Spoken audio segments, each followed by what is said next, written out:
안녕하십니까. 시사진단 시작하겠습니다. 국정감사가 마무리되고 이제 국회에서는 소리 없는 예산 전쟁이 시작됐습니다. 각 시도마다 국가 예산을 한 푼이라도 더 확보하기 위해서 동분서주하고 있는데요. 특히 지역 경제가 열악한 전라북도는 국가 예산을 얼마나 확보하느냐가 매우 중요합니다. 공공예산이 침체된 민간 경기를 살릴 수 있는 마중물 역할을 할 수 있기 때문입니다. 특히 코로나19라는 위기 상황 속에서 국가 예산의 가치는 더 커지고 있는데요. 기대만큼 예산을 확보하기까지 적지 않은 어려움이 있을 걸로 전망됩니다.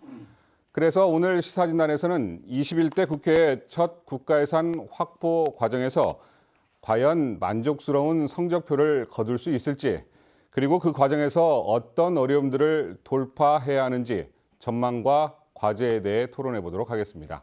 자, 오늘 토론을 위해서 네 분의 패널 나오셨습니다. 안녕하십니까? 네, 안녕하세요. 네. 자, 앞에도 이제 말씀드렸습니다만 국가 예산 확보를 위한 국회 시간이 시작됐습니다. 그런데 사실 이제 국가 예산 확보하기 위한 각 시도의 노력은 연초부터 시작되지 않습니까? 기획관님이 이제 예산 확보가 이제 마무리 단계에 와 있는데 그동안 도의 예산 확보 과정은 어떻게 진행이 됐고 이번 예산 확보 과정에서 가장 좀 중점을 뒀던 건 어떤 부분인지 좀 설명을 듣고 토론 시작하도록 하겠습니다. 네. 이거 차트를 가지고 좀 설명을 드리도록 하겠습니다. 네. 저희가 이제 2021년 국가예산 확보 로드맵입니다. 여기다 놓으시죠. 보시면 2021년 국가예산을 확보하기 위해서 저희는 이제 2년 전부터 시작을 합니다. 그래서 이제 2019년 9월부터 신규 사업 발굴을 하기 시작하는데요.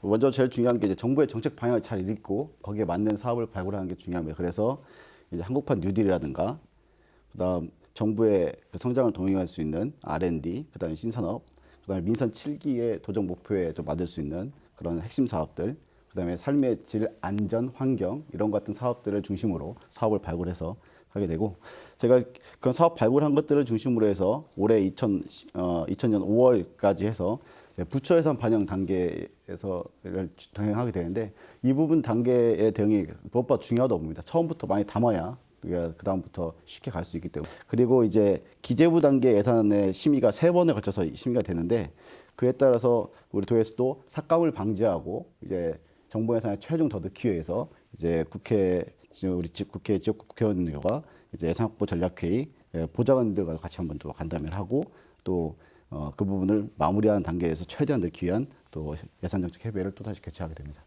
그리고 이제 국회 단계로 가면은 지금 현재가 상임위 심의 단계입니다.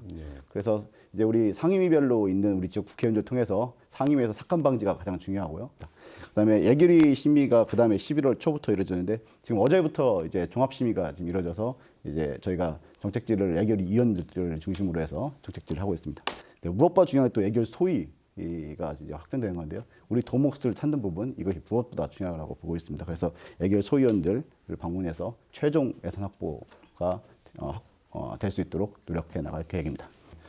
금방 말씀하시면 코로나 상황이어서 예산 설명하기도 굉장히 어려운 부분들이 있었다고 하는데, 현재까지 정부 부처 예산안에 반영된 전라북도 내년도 국가 예산이 7조 5,400억 원입니다.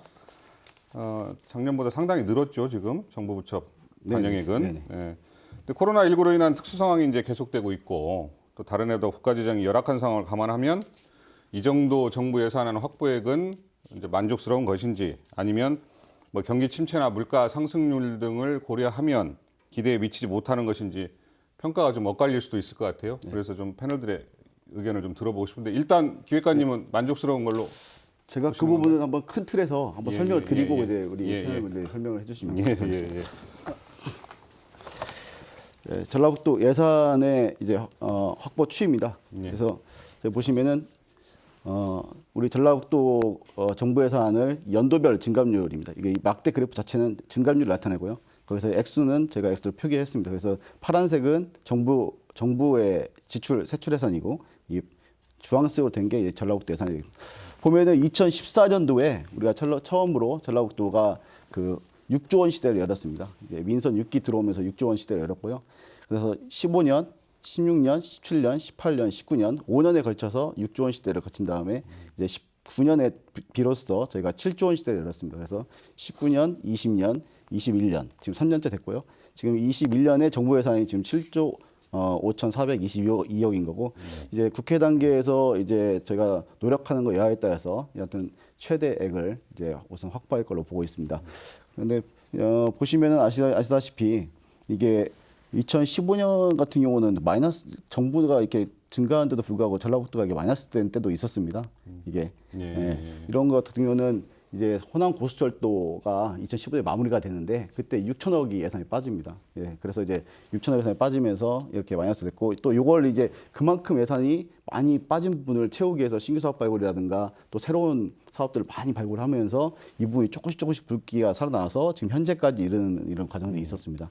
일단은 좀 만족스러운 걸로 보시는 거죠? 전라북도 차원에서는? 지금 현재까지는 액수 자체는 이렇게 우리가 어떤 노력한 결과 많이 이렇게 됐다. 그리고 또 질적으로도 많은 부분이 있었기 때문에 그 부분은 차차 설명드리도록 하겠습니다. 다른 패널들께서는 어떻게 생각하시는지 좀 말씀해 주세요. 전라북도가 예산을 이야기할 때 정부 예산이 늘어나는 거 전혀 고려하지 않고 이야기를 하는 것 같습니다. 최근에 지금 6, 7년 동안 정부 예산이 매년 6.6% 이상씩 다 인상이 됐거든요. 그러니까 자연 증가분이 그렇게 있기 때문에 그 안에서 예를 들면 올해 내년도 예산에 8.5% 본 예산 대비 8.5% 증가하는데 우리 전라북도 예산은 현재 요가원에 다 반영이 돼도 그게 안 되거든요. 6%대잖아요. 그러면 전체적으로 보면 우리 밥도 못 찾아 먹고 있는 게 현실이다. 이러면 정부 예산이 8.5% 증가한다면 낙후된 전라북도는 또 국회의원을 거의 다 민주당이 싹쓸이한 전라북도 대선 투표율이 가장 득표율이 높았던 전라북도가 자기의 기본적인 어떤 자기 뭐 많이 달라는 것도 아닙니다. 또 낙후에 대해 플러스까지 하면은 8.5%면 최소한 10%는 줘야 중간은 갔다 이렇게 되는데 항상 정부 예산에 밑도는 어떤 프로테지니까 가만히 있어도 주는 돈이고 그래서 왜냐면 예산 규모가 8.5% 늘어났는데 그 정도 늘어나야죠. 근데 내가 다른 데하고 비교해 보니까 7조 원 시대를 열었다고 하는데 우리는 새만금 1조 1천억 이상이 들어가서 7조 원 시대를 열었는데 강원도도 7조 원 시대를 열었어요. 그러면 강원도는 저희보다 인구도 적습니다. 모든 예산이 인구나 이런 걸로 간다고 쳐도 적고 그리고 충청북도 같은 경우도 실제 내년도에 이제 7조 원 시대를 여는 거거든요. 그러면 새만금 예산을 빼고 나면 두 군데보다 우리가 적어요. 실질적으로 냉정하게 좀 평가를 해서 실제 우리 전라북도에 도로 들어오는 데이 얼마고 그게 어떻게 집행되는가에 대한 좀 객관적인 평가 속에서 왜 우리는 이런가에 대해서 정부에다 요구하는데 그냥 거의 모든 언론이나 이런 데가 막 7조, 작년에는 7조 원 시대 열었다고 올해 내년에는 또 이제 8조 원 시대 연다고 또 이제 할 것 같은데 실제 내막을 보면 우리가 새만금 예산은 국가 예산이니까 또 새만금 예산은 우리 정부에서는 뭐 어떻게 하도 못하잖아요. 실제적으로 관리 주체가 다르기 때문에 그 예산을 합쳐도 실제 증가율이 정부 예산 증가율보다 낮은데 그거 빼고 나면 그 실제 저평가 대하는데 너무 자랑을 많이 하는 거 아닌가 이런 생각을 해봅니다. 알겠습니다. 한 말씀. 간단하게. 근데 그 새만금 예산이라든가 이제 국가가 집행한 예산들 그런 걸 말씀을 좀 하셨는데 아까 제가 말씀드린 대로 2015년 같은 경우는 이제 호남고속철도 국가 직접 한 사업입니다. 근데 그것도 그 영향 때문에 저희가 마이너스로 이때 성장을 했었거든요. 근데 그럼 뭐냐면은 전라북도가 재생자율도가 24%입니다. 그러니까 우리가 집 하나를 지을 때 우리 돈으로는 24%밖에 못 짓는 거고 나머지는 국가의 돈을 빌려서 지을 수밖에 없는 겁니다. 그래서 이제 국가 사업을 우리가 전라북도가 계속 노력해서 하려고 하느냐. 재정자율도가 낮은 상황에서 국가 사업을 우리가 또 같이 노력을 해서 하지 않으면 아무것도 할 수가 없는 상황입니다. 그래서 이제 새만금 사업도 마찬가지고 호남고속철도의 인프라 구축 사업, 그다음에 우리 고속도로 까는 것들, 새만금의 뭐 도소도로 하나 만들 때도 우리 김승훈 의원님도 잘 아시겠지만 그거 하나 넣기 위해서 얼마나 노력을 했습니까? 그래서 그런 부분들이 있기 때문에 국가 사업이라고 넣는 거고 우리가 액수를 넓히기 위해서 넣는 게 아니라 그런 우리 도의 노력들을 통해 그런 국가 사업을이라도 가져와서 우리 도에서 하기 위해서 그런 부분을 넣는다 이렇게 좀 생각합니다. 알겠습니다. 의원님께서 또 하실 말씀이 많으신 것 같아요. 예. 전라북도가 내년 예산 확보하는데 각 부처 다니고 기재부 다니면서 정부 편성 단계에서 많은 노력을 한 것은 칭찬을 해드릴 필요가 있어요. 그런데 아까 지금 우리 김 대표님. 김 대표님이 말씀하셨듯이 전라북도 예산의 규모는 한 7조 5천억 규모가 되는데 새만금 예산하고 타 부처가 전라북도에서 집행한 예산을 빼면 실질적으로 그렇게 많지 않습니다. 제가 차트를 하나 가져왔는데요. 이게 지금 말씀하신 대로 전라북도에서 설명하기를 정부 안에 7조 5,400억 정도가 반영이 됐는데 전라북도의 14개 시군하고 전북 도가 예산을 집행은 4조 4,229억이고 그다음에 새만금 예산 1조 2천억과 그다음에 국가기관 10여 개 국가기관 새만금청, 익산 지방국토관리청 이런 데를 포함한 한 예산 3조 원 정도 됩니다. 이거 빼면 새만금 전라북도 예산은 한 4조 4천억 정도 됩니다. 만약에 이런 식으로 전라북도가 카운팅을 하게 되면 예를 들어서 서울시 예산이 지금 한 30조 됩니다. 근데 서울시에서 다른 한 20개 부처의 사업이 서울시에서 집행되고 있는 그건 수십조가 됩니다. 그렇게 카운팅을 하게 되면 자칫 부풀려지고 하기 때문에 또 한 가지만 말씀드리면 우리가 새만금 사업에 30년 동안 약 한 11조 정도 투자가 됐어요.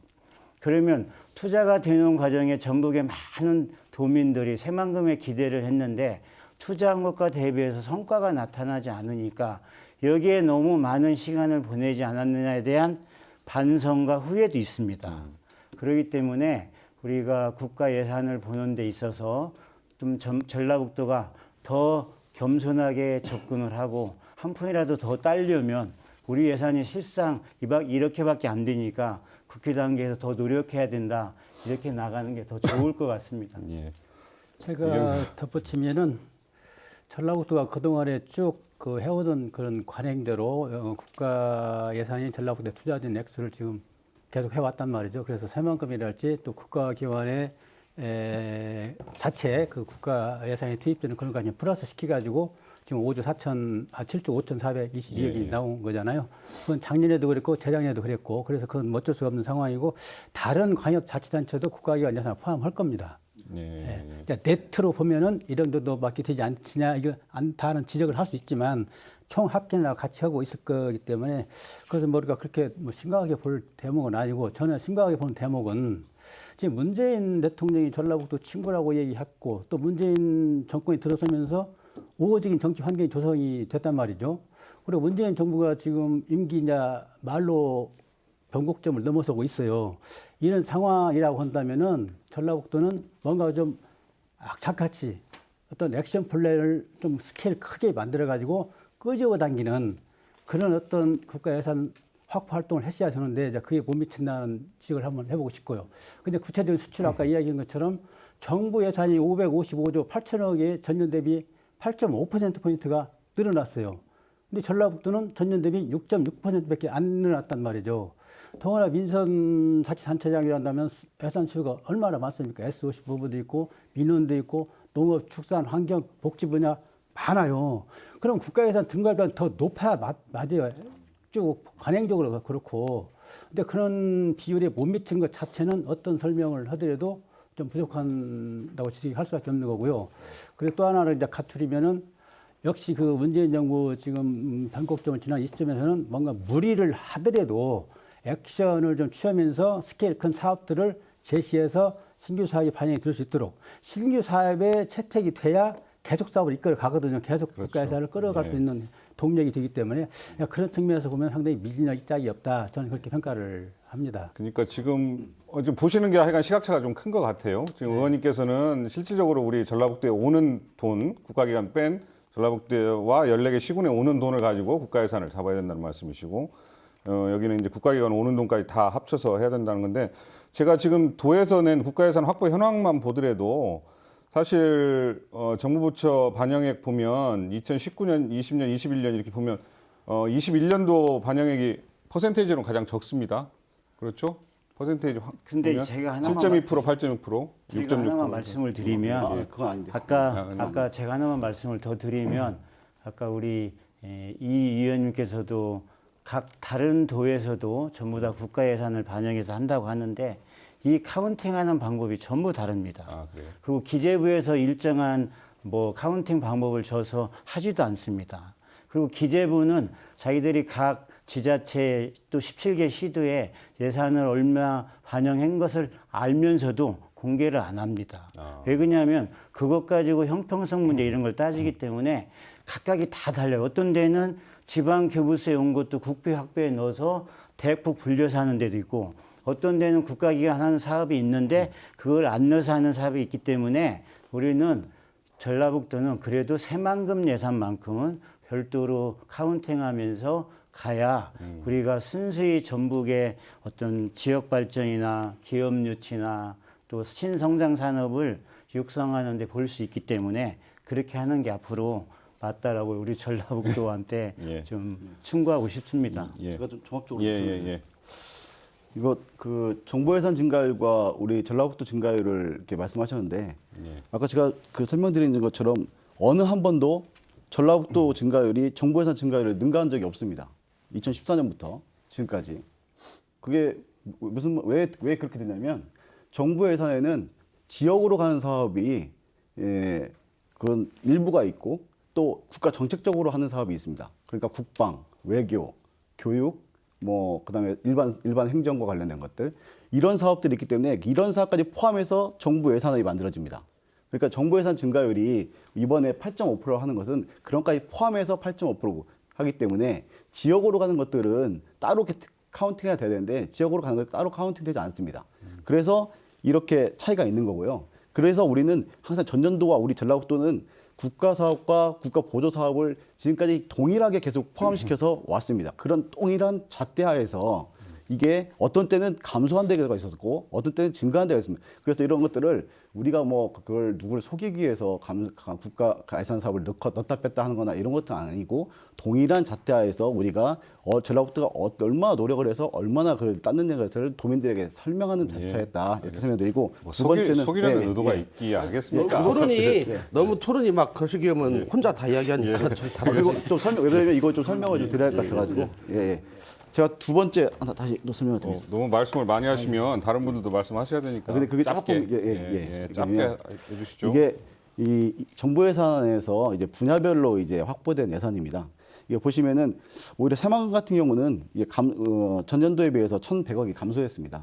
그리고 이제 가장 많이 증가하는 부분이 이제 융복합 미래 신산업 분야에 6천억을 우리가 반영했는데 이게 전년 대비 1,200억 증가했습니다. 26%. 정부가 이 분야에 22% 증가할 때 우리가 26%를 증가했습니다. 그런 걸 볼 때 이 사업 예산의 질적인 측면에서 좀 다르다는 측면 말씀 하나 드리고요. 두 번째는 아까 국고보조 사업 말씀하셨는데요. 오히려 국고보조 사업은 복지 분야가 대부분 국고보조 사업입니다. 그러니까 노력 안 해도 오는 것들이 국고보조 사업이고 국가 사업들을 많이 가져와야 우리가 이런 미래 신산업이라든가 새만금 사업이라든가 SOC들은 대부분 국가 직접 사업들입니다. 그러니까 이런 것들은 우리가 노력하지 않으면 가져올 수 없는 예산이라는 걸 다시 한번 말씀드립니다. 직접적으로 전라북도 오지 않고 다른 기관을 통해서 집행되더라도 결국 전라북도를 위해서 쓰여지는 사업들이기 때문에 같이 노력을 당연히 해서 따야 해야 된다 이렇게 이 말씀이시죠? 알겠습니다. 저기 일단 국회 좀 분위기를 한번 좀 우리 김수영 의원님한테 좀 들어봐야 될 것 같습니다. 예. 이제 정부가 반영한 예산이 국회 심의 과정에서 늘어나거나 줄어들 수 있지 않겠습니까? 그래서 이제 아까 말씀하셨지만 지역 국회의원들의 역할이 굉장히 중요한데요. 우리 김승호 의원님은 이제 국회 내 대표적인 예산통이신데 국회의원으로서는 처음 맞는 예산 심사잖아요. 부담감이나 책임감이 굉장히 무거우실 것 같고 현재 국회에 또 돌아가는 그 예산 관련 분위기는 좀 어떤지 좀 말씀을 좀 해주시죠. 뭐 제가 이번에 초선돼가지고 국정감사를 가보니까 전라남도하고 전라북도를 기재위에서 왔다 갔습니다. 그랬더니 전라북도 와서 경제 지표를 보고 의원들이 뭐라고 하냐.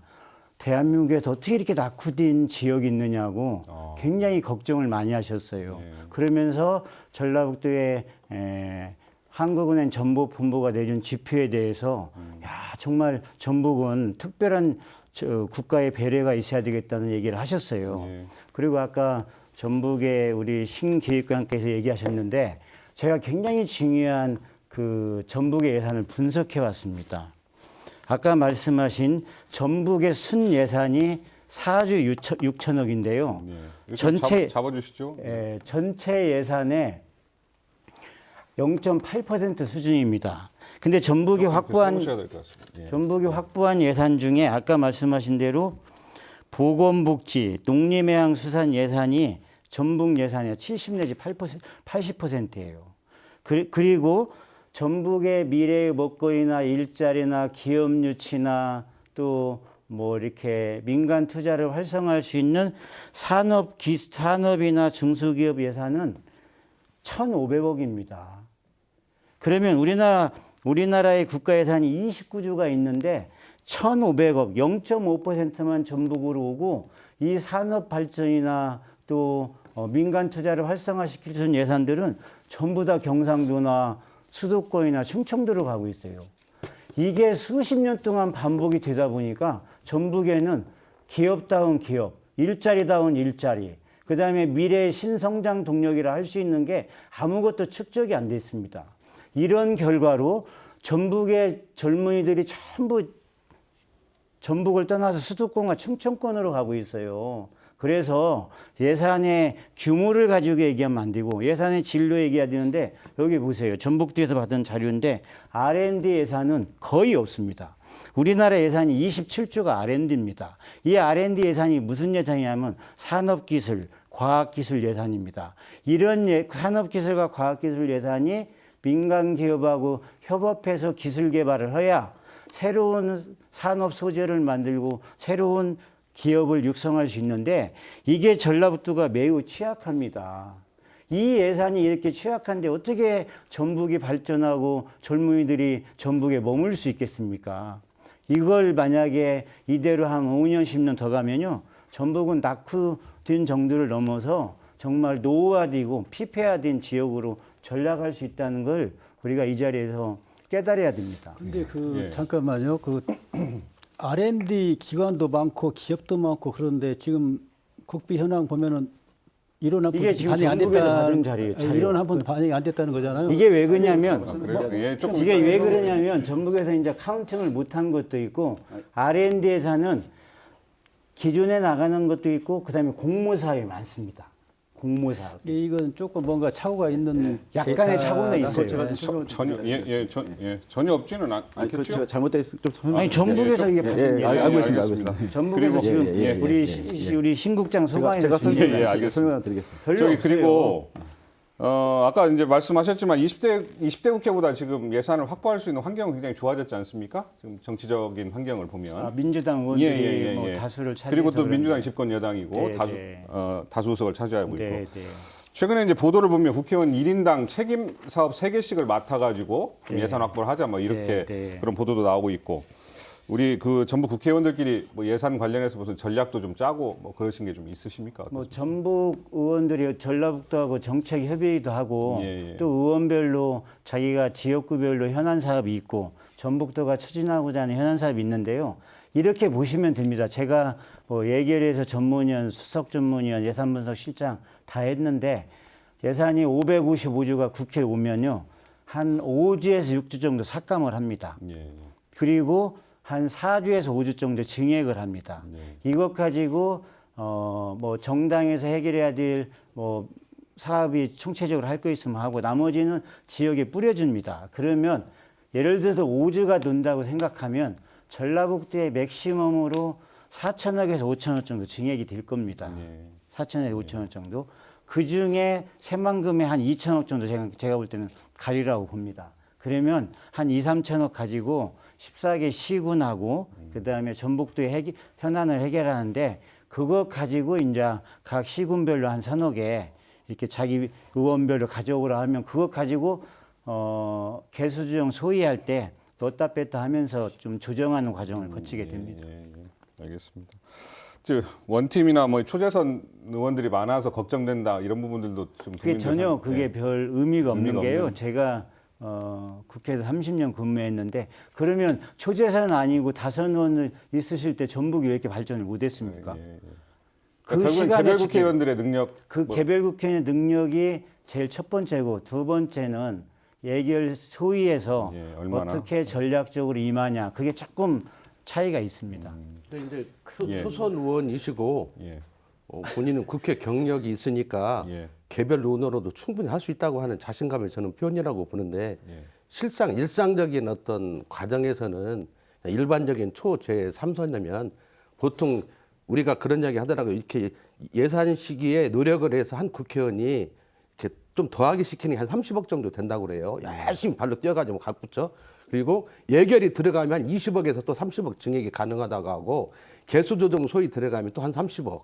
이렇게 되면 다 합치면 진짜 개수조정 소위까지 들어간 의원이 한 100억. 열심히 뛰면 뭐 90억, 100억 정도를 할 수 있다고. 그게 보편적인 국회 정서고 중진 의원은 100억을 또 하는 우리가 뭐 봤잖아요. 지금 그 국정원장으로 가 있는 우리 전남의 지금은 의원이 아니지만 그런 분은 뭐 일당 뭐 100을 했잖아요. 그래서 실제 이제 초선의 입장에서는 뭐 중진 의원들이 뭐 됐냐고 하는데 어떤 중진은 열심히 노력했지만 나머지 국회의원들이 놀았겠죠. 뭐 그런 걸 이야기를 해야 할 것 같고 또 내년도 상황을 보면 불안합니다. 왜 불안하냐면 예결위에는 좀 뭐 많은 숫자가 들어갔죠. 근데 유감스럽게도 또 이러저런 이유로 다 지금 우리 민주당 의원들이 아니고 윤준병 의원이 들어가 있는데 네, 그러니까 그 다음에 이제 제가 네. 여쭤보려고 했던 게 네. 그겁니다. 그러니까 예결위에는 지금 민주당 소속은 윤준병 의원 한 분 계시고 이제 가장 중요한 예산안 조정 소위에 지금 들어가냐 마냐의 문제인데 예산안 조정 소위가 가장 중요하잖아요. 예, 예. 아까 말씀하신.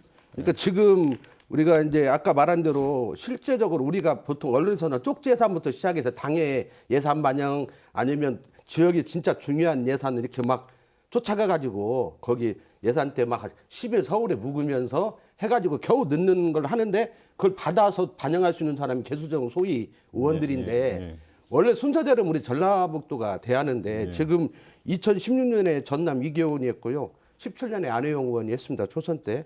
18년에 서삼석 의원 광주잖아요. 광주 전남. 19년에 또 광주 송갑석을 해서 거의 지금 순서대로 하면 전라북도가 해야 된다는 말씀이시잖아요. 원래는 이상주 의원이 거의 옛날로 하면 됐는데 탈당해버렸잖아요. 예. 이제 그 몫을 윤준병 의원이 찾아와야 하는데 최근에 제가 광주 전남 언론을 보면 뭐 과거는 과거고 회기가 이제 완전 의원들이 바뀌어버렸는데 그 기수가 바뀌었는데 지금 뭔 이야기하냐. 광주 전남이 돼야 한다고 하는 게 거의 지금 광주 전남 언론들이 막 대대 하고 있고 실제로 얼마 전에 신영대 의원의 발언을 보면 좀 회의적인 입장 표명을 했거든요. 어려울 수도 있다. 개수정소 우리 전북 의원이 못 들어갈 수도 있다. 이런 이야기를 했었는데 우리가 충청 거를 보면은요.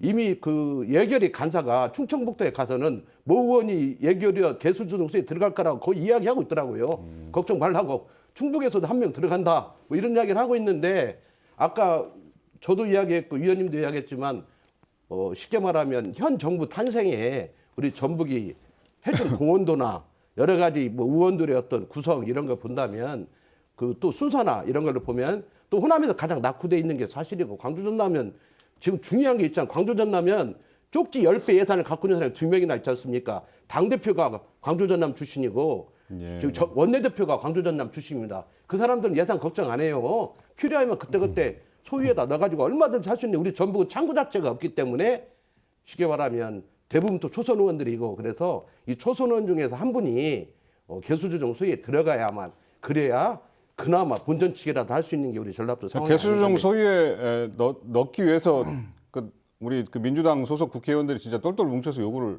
지도부한테 하고 예, 그와 관련해서 그 김성주 의원이 김태년 원내대표한테 이번엔 전북 차례니 전라북도 의원을 개수조정소에 하나 넣어주세요. 그냥 요구를 한 상태고 두고 봐야 되겠지만은 전남 광주 의원들이 광역권으로 보다 보니까 정치력이 더 강하잖아요, 우리보다. 그래서 무슨 얘기냐, 우리가 해야 되겠다는 이런 상황에서 그래서 김성주 도당위원장이 이제 요청을 한 건데 결말을 좀 두고 봐야 되겠고요. 또 이제 김성 의원께서 이제 초선 의원도 뭐 중진과 관련 없이 뭐 이렇게 그 능력이 있고 뭐 다 했다 그렇게 말씀하시는데 사실은 국회 예결위 단계에서 심의되는 예산은 또 상임위 단계에서 심의되는 예산은 제가 볼 땐 기술이에요. 어떻게 보면 예술이고. 그래서 민주당의 어떤 지도부랄지 또는 3선 이상의 어떤 중진 의원이랄지 이런 사람들의 어떤 역할이 상당히 크고 상임위랄지 예결위 가동이랄지 또는 개수조정 소위까지도 결정할 수 있는 그런 역할이 있기 때문에 전라북도는 지금 초선 재선으로 되어 있기 때문에 아주 지금 허약한 처지를 갖고 있고 그걸 우려하는 측면에서 원팀도 나왔고 뭔가 좀 다른 어떤 전략적 구도를 가지고 접근해야 되지 않냐 이런 얘기 좀 나오고 있잖아요. 더구나 또 국민의힘당이 1인 또 1 지역구가 호남에서 호남 동행해가지고 전라북도 같은 경우는 뭐 여야를 지금 뛰어 넘어가지고 전방위 노력을 해야 될 상황이거든요. 그래서 8조 원을 지금 만들어 만들어내야 되는데 우리 지금 전라북도 의원들은 초재선임에도 불구하고 우리한테 우리가 다 할 수 있다. 왜 그러냐 뭐 그러고만 있단 말이에요. 근데 밖에서 볼 때는 전혀 그것이 아니거든요. 예산 확보는 거는 그렇게 그 초선이 뭐 발로 뛰고 100m 뛰게 되는 것이 아니에요. 다만 지금 가장 중요한 거는 지도부에 지금 하나도 없다는 것이 가장 절실한 거고 두 번째가 중진이 없다는 거. 그리고 이런 그 결정적인 시기에 어떤 역할을 할 수 있는 사람이 없어요. 개수정 소위 하나 내야 되는데 전라북도 몫인데 강릉 전남이 제가 뺏어갈 때 어떻게 액션을 취할 것이냐. 제가 지금 곧 닥치는 문제예요. 예, 뭐 이렇게 우려하는 것은 우리 충분히 제가 이해를 하고요. 그러면 광주는 이번에 국회의원이 광주가 몇 분이든 8분인가 이렇게 돼요. 근데 재선이 한 분입니다, 광주가. 나머지 다 초선입니다. 근데 이렇게 우려하는 것은 충분히 이해가 되지만 우리 신 국장님 계시지만 정부 예산 편성 단계에서 제가 전북의 금강 영농지구 그 4,000몇억 예타 통과하는데 했지요. 그다음에 그 익산의 왕궁 축사 사업도 그거 정부가 안 받아들이는 거 다 했습니다. 그래서 그렇게 너무 우려하면 아니 정치라는 게 사람이 바뀌면서 순화도 되고 해야 되기 때문에 염려하시는 건 충분히 이해가지만 그래서 초재선 의원들이 전라북도 초재선 의원님들이 얼마나 부담감 가지고 열심히 뛰겠습니까? 이렇게 막 말처럼 막 이렇게 하니까. 지금 아까 금방 말씀하신 예로 들은 것도 익산 지역을 중심으로 해서 이제 지역구 사업 이렇게 전기기나 마찬가지지 않습니까? 아니요. 실제적으로는 저건 좀 다르고 제가 하나만 더 말씀드리면 그 지금 예결 소위에 누가 들어가냐가 이게 가장 쟁점이라고 말씀을 하시는데 보편적으로 예결 개수조정 소위는 13명 아니면 15명으로 구성이 됩니다. 그러면 만약에 13명으로 되면 민주당이 7분입니다. 그러면 7분 중에 현재 위원장 1분, 간사 1분이 정해져 있어요. 그러면 위원장은 경기도고 간사는 서울이십니다. 그리고 5분이 남습니다. 5분 소위원으로. 그러면 제가 보는 입장에서는 전라도 1명, 경상도 1명, 충청도 1명, 경기도 1명, 서울 1명 이렇게 갈 확률이 많아요. 상황으로 봤을 서울과 때 경기는 결국엔 2명씩이라는 얘기인데. 그렇게 새가 있으니까. 예. 그다음에 내년 총선도 있기 때문에 참 내년 서울시장 선거도 있기 때문에 많이 배려를 할 겁니다. 그런데 제가 볼 때 개수조정 소위에 국민의힘에서는 정운찬 의원이 들어갈 확률이 굉장히 크다고 봅니다. 제가 보는 입장에서는. 그리고 그분이 2017년도에도 개수조정 소위에 왔고 그다음에 전라도 몫으로 1명 아니면 2명이 오면 윤준병 의원이 들어갈 겁니다. 제가 보는 입장에서는.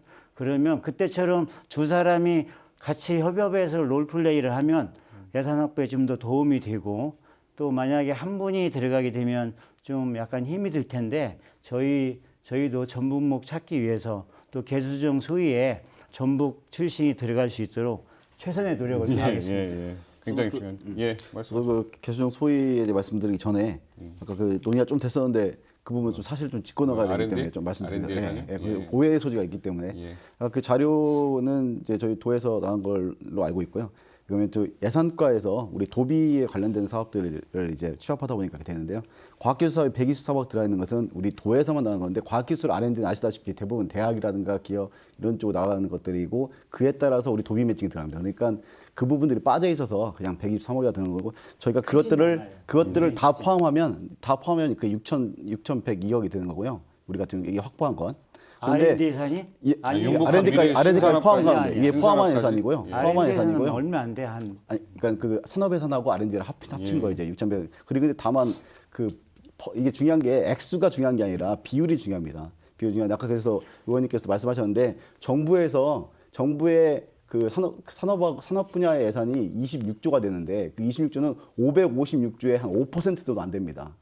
우리 도에서 6,102억은 7조 5천억의 8% 정도 됩니다. 그러니까 그 비율로 보면은 상당히 많은 비율이 오히려 우리 전라북도가 하고 있다는 건데 다만 전라북도 아시다시피 산업의 여건이나 인프라가 많이 낙후됐기 때문에 양적인 측면에서 다른 도하고 비교했을 때 좀 열악하다는 것은 사실이고 그렇지만 전라북도가 지금 현재 재생에너지라든가 전기차, 수소차 중심으로 새로운 신산업들을 만들어가면서 많은 증가율을 보이고 있다는 것들은 조금 도민들께서도 알아주셨으면 하겠습니다. 하나만 얘기하면 그 차이가 왜 발생하냐면요. 저기에는 새만금 예산이 굉장히 많이 들어가 있습니다.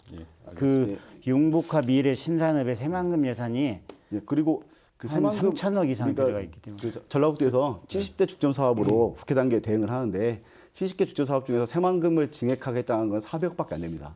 나머지 예산들은 다 새만금 위의 예산입니다. 그러니까 그런 부분들은 왜냐하면 정부 예산에 상당히 많이 들어갔습니다. 아까 말씀하신 대로 정부에 다 들어갔기 때문에 거의 국회 단계에서 들어갈 게 400억 정도밖에 안 됩니다. 그러니까 나머지는 새만금 예산이 거의 없다는 걸 좀 말씀드립니다. 알겠습니다.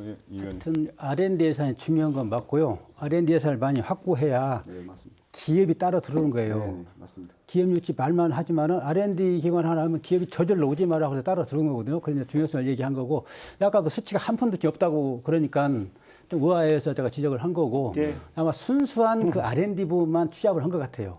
용목과 신산업 다 포함을 해서 제시를 한 여기는 액수고. 이제 융목화 심사도 안에 들어가 있다는 없다고는 말이고요. 예, 대학이나 알겠습니다. 추천기 예, 알겠습니다. 얘기는 예. 아니고 저기 어떻습니까? 지금 아까 정부 부채 7조 5천억 썼는데 8조 원 될 것 같습니까?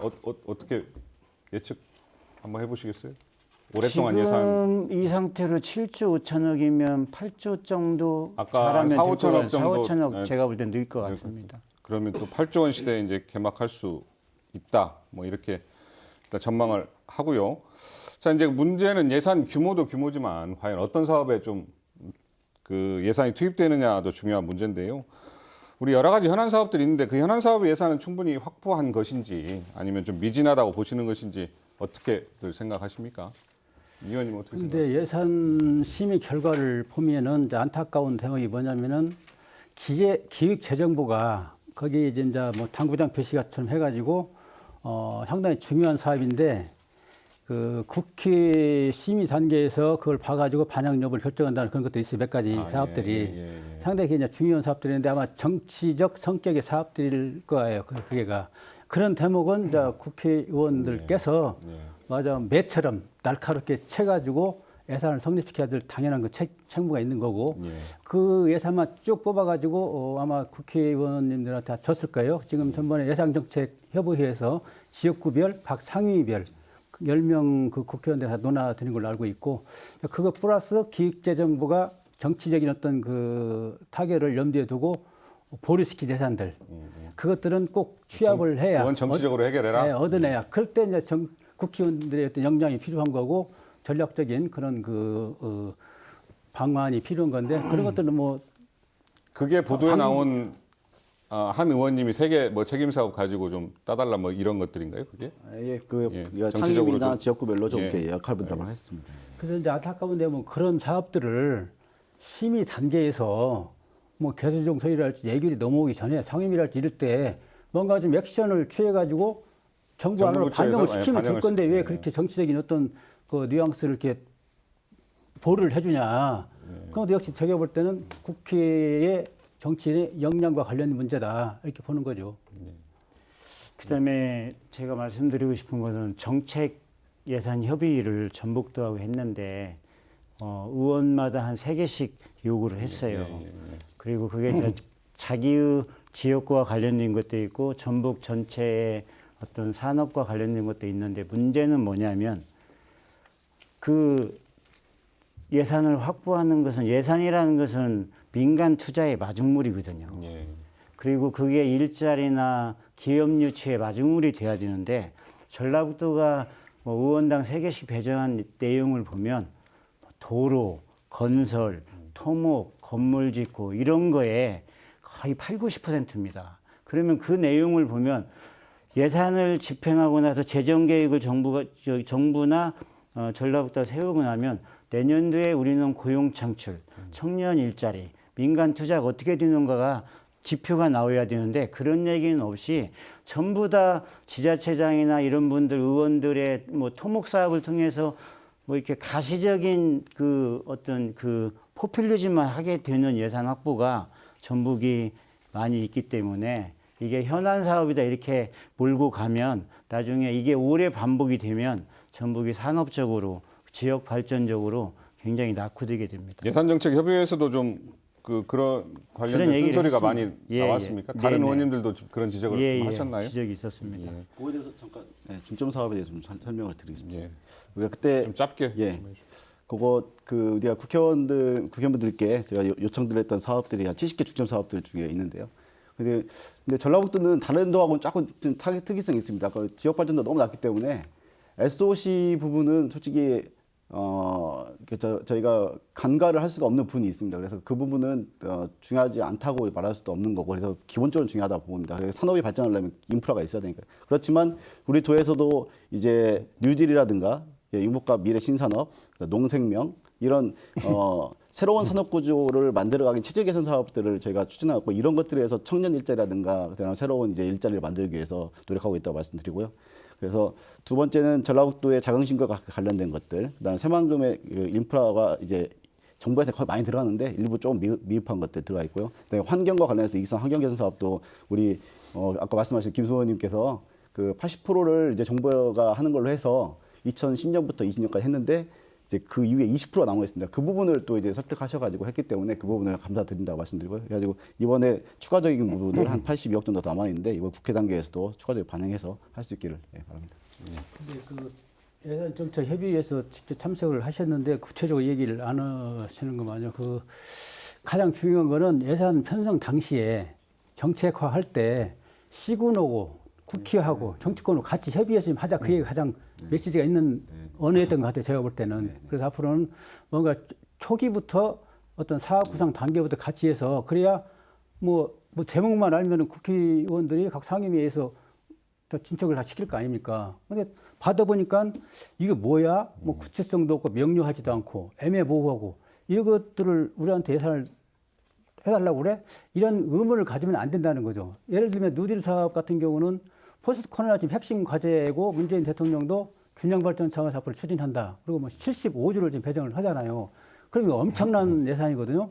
근데 지금 뉴딜 사업으로 그린 뉴딜을 지금 도에서 만든 걸 보면은 그 제가 한번 항목을 좀 볼까요?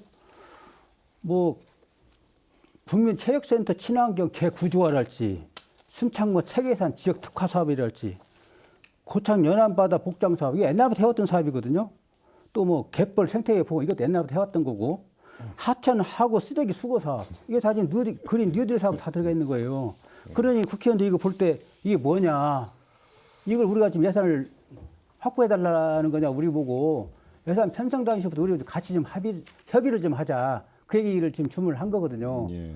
제가 어떤 상당히 중요한 얘기를 한 거고 그래 초장 단계부터 이런 걸 같이 협의를 해야 스케일 좀 크게 포장도 할 수 있고 넣고 빼고 해가지고 아낄 수 있는 노른자의 어떤 사업이 탄생도 하고 그러는 건데 지금까지 관행적으로 하다 보니까는 이번 예산정책협의회에서 그 주문을 지적을 받은 거라고 국회의원들하고의 예산 정책은 사실상 맨 마지막으로 밀려지고 시군하고는 연초에 하지 않습니까? 전라북도가? 시군은 계속 저희가 연초 예, 중간 예, 계속해서 하고 있습니다. 그러고 이제 정부 부처 쫓아다니면서 이제 네. 예산 반영하는데 네, 네. 그 정부 부처 가면서도 국회의원들하고 계속 소통을 좀 하자는 얘기인 것 같고요. 저희가 아무튼 당선인 될 때 하셨을 때부터 계속해서 이제 요청을 드렸고 계속 이제 설명을 해왔던 부분들이고요. 사업들도 네. 사실 여기 보면 이런 아까 말씀하셨던 일부 사업들은 국회의원들이 봤을 때는 뭔 이런 사업을 하냐 이런 사업들도 있을 것 같아요. 제가 봤을 때는 그린뉴딜로. 어느 지역도 다 예산정책협의회는 예산 시기에는 해요. 예, 예. 근데 예산 시기에 형식적으로 한번 모여가지고 모이는데 2시간, 3시간 그렇죠, 예. 또 몇 마디 덕담 다 돌아가면서 해야죠. 갖고 실제 안건이나 이런 걸 깊이 있게 수기를 할 수 없거든요. 그냥 그리고 또 언론 와서 뭐 사진 찍어가고 이렇게 해갖고 한번 모였다고 하는 건데 그 정도는 다른 지역도 다 하고 있고 그 이상으로 하고 있기 때문에 저는 그 예산 문제는 상설화 시켜내고 그렇죠, 예. 아니면 한 법인을 하나 만들든지 전부 뭐 예산정책 이런 법인을 만들어서 실제 그 거기에 이렇게 전문가도 실무자로 배치해 놓고 해서 이 365일 머리 싸매고 고민하지 않으면 공무원들 수준에서 나오는 건 전부 다 베끼기 하고 기존 했던 걸 이름만 뉴딜로 바꿔가지고 하는 게 많더라고 내가 보니까 예산들이. 그래서 아니 안 그래도 이제 뉴딜 사업 예산 하려고 그랬는데 자연스럽게 지금 넘어갔는데 지금 전체 뉴딜 사업 예산 가운데 아주 적은 부분만 지금 전북으로 배정된 상태고 결국엔 뉴딜 예산이 이제 지역 불균형을 좀 해소하자 그런 취지에서 했는데 그게 제대로 그 취지를 살리지 못하고 있다. 이제 여러 가지 지금 그린 뉴딜 사업 지금 전라북도에서 뽑은 게 이제 73개 정도 되는데 이 관련 사업들 제대로 발굴 못한 행정의 책임이 좀 크다고 보시는 건가요? 어떻게 보시는 겁니까? 제가 얘기할 텐데요. 이제 국가의 재정이라는 게 왜 중요하냐면 전북의 예산이라는 게 왜 중요하냐면 그 예산이 기업 유치, 민간 투자, 일자리 창출로 이어졌을 때 그 예산이 효과가 나는 건데 최근에 기업 유치나 민간 투자 현황을 보면 제가 대기업이나 기업 투자가 전부 다 충청도로 쏠리고 있습니다. 예. 그래서 삼성 디스플레이가 아산에 있는데요. 13주를 투자해서 일자리 8만 명을 만들고 있습니다. 그 다음에 SK 하이닉스가 청주에 있는데 16주 투자해서 11만 명 고용 창출하고 있습니다. 근데 전북의 최대의 현안사항인 탄소산업 육성하면서 효성 전주 공장이 10년간 5천억 투자해서 2,000명 고용 창출합니다. 이게 전라북도 현 주소입니다. 이 민간 투자를 극복하지 않고 국가 예산을 뭐 이렇게 새만금 예산이나 다른 예산 얼마 확보하겠다는 게 사실 그다지 지역의 낙수 효과는 별로 없는 것입니다. 국가예산 확보도 중요하지만 어쨌든 이 자치단체에서는 기업 유치에 더 힘을 써야 된다. 그 그게 말씀. 가장 중요하죠. 그린 뉴딜 한국형 뉴딜 사업 관련해서 어떤 뭐 생각 가지고 계신 게 있으면 말씀 제가 먼저 주십시오. 전라북도 아니 저 일단 예. 말씀하시죠. 뭐 실제 정부도 지금 뉴딜이라는 것을 이렇게 급작스럽게 저는 썼다고 보거든요. 예. 그러면 원래 뉴딜은 대규모 토목공사를 공공에서 발주해가지고 실업자 구제하고 금융투자 뭐 이런 것들 하는 건데 정부도 아직 확실한 이렇게 답안지는 내지 못한 것 같은데 지역은 또 어떻게 보면 오직 할까 하지만 어쨌든 간에 뭐 또 뉴딜 정책과 관련되는 것들이 아무래도 뭐 그걸 써야만 또 예산을 주고 뭐 좀 부드럽게 간다고 하는데 그 발굴 사업에 있어서의 우리가 전통적으로 보면 너무 공무원 위주의 어떤 발굴 사업이고 예를 들면 우리 전라북도 같은 경우는 뭐 엉뚱한 인수 공통 감염병 연구소하고 그 분원 문제하고 전북대하고 갈등이 있던데 실은 전북 뭐 국회의원들도 국회의원들이지만 학계하고는 일상적으로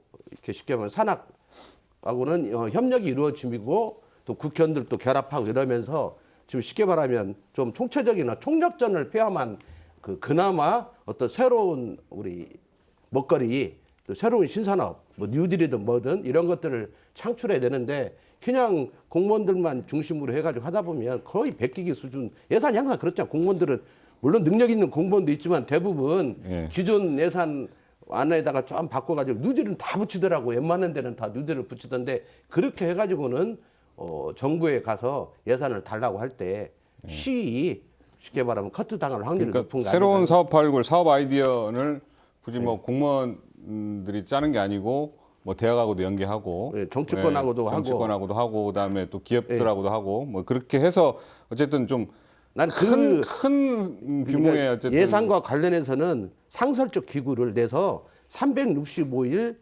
논의를 해야만 그나마 우리 같은 낙후된 지역에서는 인프라도 적고 쉽게 말하면 여기 뭘 기업을 유치한다는데 어떤 기업이 이성을 가지고 전라북도에 오겠습니까?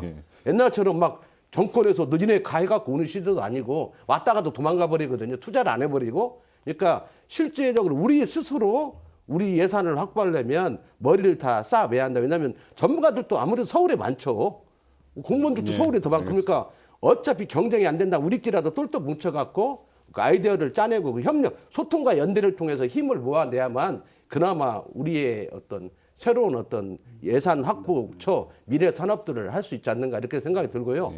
이제 최근에 뉴딜과 관련해서 어쨌든 간에 송 지사가 시장 때부터 해왔던 탄소 문제 물론 아직도 그림이 안 그려집니다. 왜냐하면 탄소와 관련되는 완품이 나와가지고 그게 우리 눈에 확 들어오는 게 별로 없기 때문에 아직은 그렇지만 이제 연구원이 이번에 어제 보니까 막 모든 언론에 다 도배가 돼서 저것이 우리 전라북도를 앞으로 매겨 살리는가 그럼 10년 뒤에 평가해야죠. 그건 실제 그럴지 어쨌든 평가해봐야지만 어쨌든 간에 그 탄소와 관련해서는 이제 전북 전주가 메카가 된 건 분명하더니 연구원도 국격으로 승격이 됐기 때문에 여기 이것과 관련해서도 쉽게 말하면 더 많은 그 지역의 전문가들을 모아내서 중요한 건 국격이 드물니까 예산이 와야 중요하죠. 예산이 와서 그게 실질적으로 전라북도에 투자가 돼야 하는데 아까 말한 그 기업도 보면은 거의 투자를 하는 기업이 아니지 않습니까? 다른 어떤 우리가 그런 것도 훨씬 불리한 조건에서 출발하기 때문에 우리 먹거리는 우리 스스로 찾지 않으면 누구도 주지 않는다는 걸로 해서 일상적인 상설적 소통 연대 기구가 예산과 관련돼서 필요할 것 같습니다. 오늘 토론이 뜨겁다 보니까 벌써 마무리해야 될 시간이 왔습니다. 아쉬운데요. 제가 봤을 때 그린 뉴딜 좀 얘기를 들어보고 싶은데 시간이 없어서 마무리 말씀으로 좀 듣는 걸로 하겠습니다. 예.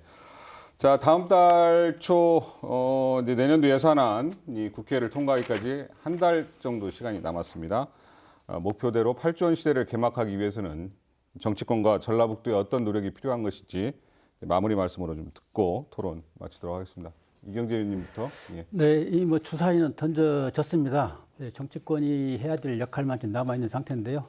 어차피 뭐 7조 5,422억 원이 지금 반영되어 있는 상태고 8조 원도 가능하다고 아까 이제 김수홍 의원께서도 뭐 이야기를 하셨는데 8조 원 시대를 열 수 있도록 정치권 힘을 모아가지고 또 전략적, 전술적 힘을 다해서 8조 원 시대를 열 수 있도록 그 결과로, 성과로 내보여주길 바라겠고요. 또 특히 전라북도도 이런 상황에서는 여야를 떠나서 우리 뭐 민주당 의원만 그 요청하고 그럴 게 아니고 국민의힘당도 왜냐하면 숫자가 적기 때문에 전라북도 정치 국회의원들이 국민의힘당에 요청할 건 요청하고 해서 역할 분담을 최대한 성과로 이어질 수 있는 그런 역할 분담을 제시하고 끌어갈 수 있는 그런 능력을 발휘해야 될 것 같습니다. 예. 김수홍 의원님. 예, 한국형 뉴딜의 지역균형 뉴딜을 반영시키기 위해서 제가 기재위원으로 활동하면서 참 많은 노력을 했고 이 점에 대해서 또 이낙연 대표도 충분히 수용을 해주고 대통령도 수용해준 점에 대한 감사드립니다. 근데 한 말씀만 더 드리면 제가 차트를 준비해 왔는데 올해 전북의 한국형 뉴딜 사업이 5.1조 원인데 전북은 한 240억밖에 안 됩니다. 전체 비중의 0.5%에 불과합니다. 그래서 내년에 가면 전북이 한국형 뉴딜 사업에 좀 많이 반영될까 해서 제가 확인을 해봤더니 현황이 지금 디지털 뉴딜 같은 경우는 전북이 479억인데 국가 예산은 8조 원 정도 됩니다. 그다음에 그린 뉴딜도 한 8조 원 되는데 전북 예산은 한 2,600억 정도 되고 그다음에 안전망 사업도 전북은 한 400여억에서 한 0.78%밖에 안 됩니다. 한국형 뉴딜의 지역 사업이 47%인 76조입니다. 근데 그 사업이 어떻게 이루어지냐면 기존 사업을 뉴딜 사업으로 변경해서 가는 데도 많고 신규 사업을 발굴해서 그 뉴딜 사업에 끼워 넣는 데도 있는데 우리 전라북도가 지금 경제적으로 굉장히 낙후된 지역입니다. 그래서 그 위기를 기회로 극복하려면 한국형 뉴딜을 전북이 어떻게 가져가냐가 가장 중요한 기로에 놓여 있습니다. 그렇기 때문에 우리 정치인을 비롯해서 전라북도의 뭐 송하진 지사님, 그다음에 시장 군수님, 공무원들이 한국형 뉴딜의 새로운 전북의 미래 성장 산업을 잡아야 됩니다. 물론 탄소 산업도 중요한데 이것만 가지고 우리 전북이 먹고 살 수 있다라고 절대 안 됩니다. 그래서 뭐 DNA라고 데이터 앤 뭐 AI까지 포함해서 비대면 산업에 전북이 뭘 할 수 있는지를 잘 발굴해서 앞으로 5년 준비를 잘해야 10년 후에 전북이 새로운 모습으로 발전할 수 있다고 보고 그것을 위해서 초선 의원이지만 최선의 노력을 다하겠습니다. 예, 알겠습니다. 예, 우리 기획관님. 예, 오늘 많은 다양한 이슈가 있었는데 어떻게 보면 제가 좀 설명을 좀 드려야 될 것들이 많은데 아무튼 설명 못 드린 것 같습니다. 저기 그 충원으로 받아들이시고요. 근데 사실관계가 좀 다른 부분들이 있어서. 근데 뉴딜과 관련해서도 그 액수 또 이야기하셨는데 마무리 말씀인데 또 막 이렇게 얘기하시면 그렇고 열심히 하겠다는 말씀을 하시죠. 아무튼 이거 너무 그 시간이 오버되니까. 전라북도에서도 이게 전북형 뉴딜 관련해서 지금 아까 말씀드린 산업민연관 다양하게 공무원들만 가지고는 절대 안 된다고 저희도 생각하고 있고요. 우리 도내뿐만 아니라 도외의 전문가들까지 포함해서 제가 이제 추진단을 구성해서 현재 이제 265건의 한 8조 9천원짜리 사업을 발굴했습니다. 그래서 이런 부분들은 제가 우리 국회의원들 같이 해서 좋은 사업으로 만들어 가지고 할 수 있도록 더 노력하겠습니다. 그래서 전라북도의 몫을 찾을 수 있도록 아무튼 우리 시민단체, 그다음에 언론, 그다음에 우리 지역 국회의원들과 열심히 노력해서 그런 일단 좋은 성과를 낼 수 있도록 아주 8조 원 넘기시길 바라겠습니다. 예, 김영희 대표님. 예산 국회에 오면 항상 이렇게 정치권과 그 집행부의 어떤 단결, 그래서 어떤 합동 작전을 많이 이야기를 하고 있습니다. 근데 전라북도는 누가 뭐라고 해도 어려운 조건에 있는 낙후된 도이기 때문에 저는 우리 김성원 의원님 같은 전문가가 의원이 된 것이 좋다고 봅니다. 국회에서 오랫동안 잔뼈가 굵었기 때문에 이렇게 예산 아는 사람들이 무엇인가 할 수 있다라고 제가 또 신영대 의원도 초선이지만 보좌관이라든지 청와대나 이런 데서 한 20, 30년 이렇게 뛰다 보니까 일반 초선 의원과는 확실히 다른 어떤 모습들을 네트워킹도 많고 그래서 군산적인 현안도 많이 해결하는 걸로 알고 있습니다. 그래서 그런 쉽게 말하면 전문성 있고 실력이 있는 초선 의원들을 중심으로 하고 또 안 의원이나 이런 데로 또 그 쉽게 말하면 우리 전라북도의 현안과 관련된 또 상임위에 있기 때문에 그런 어떤 의원들이 합동을 해서 진짜 열심히 또 원팀은 안 되더라도 단결할 때는 단결하고 또 각자 플레이로 뭐 자기 지역구 사업이든 전라북도 전체 사업이든 대한민국의 미래 먹거리든지 간에 한 사람이 헌법기관으로서 최선의 노력을 다하는 모습을 들어서 예산 확보와 상관없이 주원들은 진짜 지역 주민을 위해서 전라북도의 대한민국을 열심히 뛰고 있는 의원이라고 하는 소리를 많이 듣는 의원들이 이번 예산국회 끝나고 내년도에는 많이 이야기가 됐으면 고마울 것 같습니다. 알겠습니다. 전라북도는 내년 국가 예산으로 8조 원대 확보를 목표로 하고 있습니다. 정부 부처 반영액과 큰 차이가 있어서 달성이 쉽지 않아 보이긴 합니다. 결국 목표를 달성하기 위해선 전북 국회의원들의 노력이 무엇보다 중요합니다. 21대 국회의 첫 번째 예산 심의인 만큼 도내 국회의원들의 정치 역량이 사실상 시험대에 올랐다는 지적입니다. 정치 환경도 그 어느 때보다 좋은 만큼 도민들의 기대도 큰 게 사실입니다. 막중한 책임감을 갖고 임해 주시기를 당부드립니다. 또 전라북도와 14개 시군도 내년도 예산안에는 미래 먹거리를 만들어낼 수 있는 사업 발굴에 최선을 다해달라는 말씀을 드리고 싶습니다. 자, 이상으로 오늘 토론 마치겠습니다. 참석해 주신 패널들께 감사드립니다. 저는 다음 주에 뵙겠습니다. 고맙습니다.